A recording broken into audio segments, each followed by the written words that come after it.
Hello, I'm Kimber, and welcome to the Native News Update. Many of the stories you hear here can be found at IndianCountryNews.com.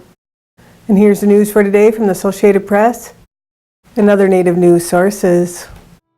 For the National Day of Awareness of Missing and Murdered Indigenous Women on May 5th, Native American artist Joanne Shenandoah releases her latest music video, Missing You. During the period of 1979 through 1992, homicide was the third leading cause of deaths of Indigenous females aged 15 to 34, with 75% were killed by family members or acquaintances. This situation has not changed since then. In 2005, the movement for safety of Native women resulted in the Safety for Indian Women being included under the Violence Against Women Act. A study released by the U.S. Department of Justice has found that in some tribal communities, American Indian women face murder rates that are more than 10 times the national average. Over the last decade, awareness of this national issue has increased, but more must be done to stop disappearances and save lives. For over half a century, Dr. Gerald Ignace has played a significant role in advocating for the health and wellness of Indigenous people across the nation. Ignace was born and raised on the Courte Reservation in northern Idaho. In 1973, he helped raise $60,000 in seed money from the Urban Indian Health Fund, which they used to establish the Milwaukee Indian Health Clinic. For 10 years, Ignace served as the chairman of the Milwaukee Indian Health Board, and later he joined the Association of American Indian Physicians. The association's main goal was to promote health interests in all of Indian country and to help develop Indian students that were interested in health professions. The Milwaukee Indian Health Clinic eventually moved and was renamed as the Gerald L. Ignace Indian Health Center. Today, the clinic is a multi-million-dollar facility offering both health and traditional and cultural services to Native and non-Native people. On April 12th, at the annual Red Shawl Gala hosted at the Potawatomi Hotel and Casino, Dr. Gerald Ignace received a blanket and plaque for his work and achievements in healthcare. The chairman of the Turtle Mountain Band of Chippewa, Jamie Azure, traveled to Austin, Texas in April and spoke on voter suppression at a national summit. The summit was hosted by the Lyndon Baines Johnson Library and Museum.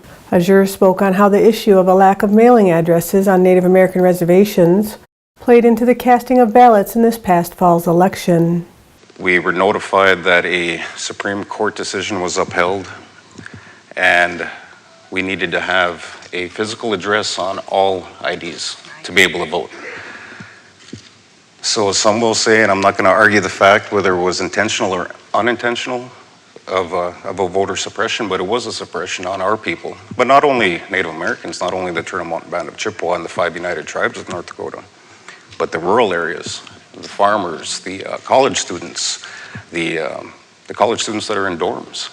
They don't have a physical address. It goes right to the building. So the trickle-down effect is you're affecting so many other people, even though the large percentage was Native American, that it would be suppressing.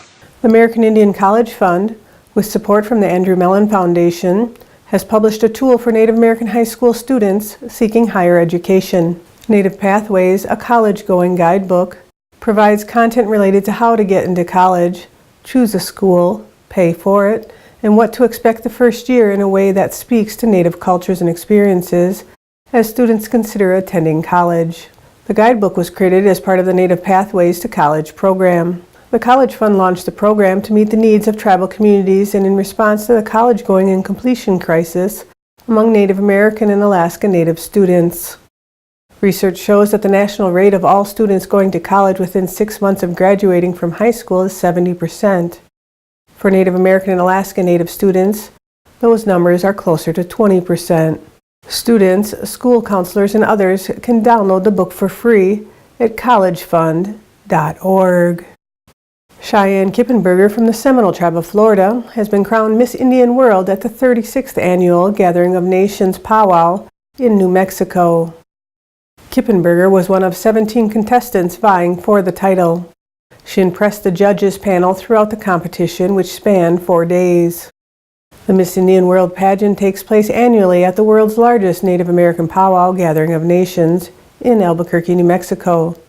The inaugural pageant was held in 1984, and since its inception, young Native American women ages 18 to 25 have traveled from all regions of the continent to represent their tribes and compete for the crown. Its purpose is to give young Native American women an opportunity to showcase their tribes and cultures, while serving as a cultural ambassador of Native Americans by demonstrating the pride and continuance of diverse cultures of our Native people. And that's another roundup of news from Indian Country on this edition of the Native News Update. I'd like to thank you for joining me, and have a grand day. Step into Seven Winds Casino Lodge and Conference Center. Come and discover everything we have to offer. Unlimited gaming action. Northwoods hospitality. Delicious all-you-can-eat buffet. Relaxation and comfort. Great drinks and good times. Big wins, big fun. It's all here at Seven Winds Casino Lodge and Conference Center in the heart of the Great North Woods.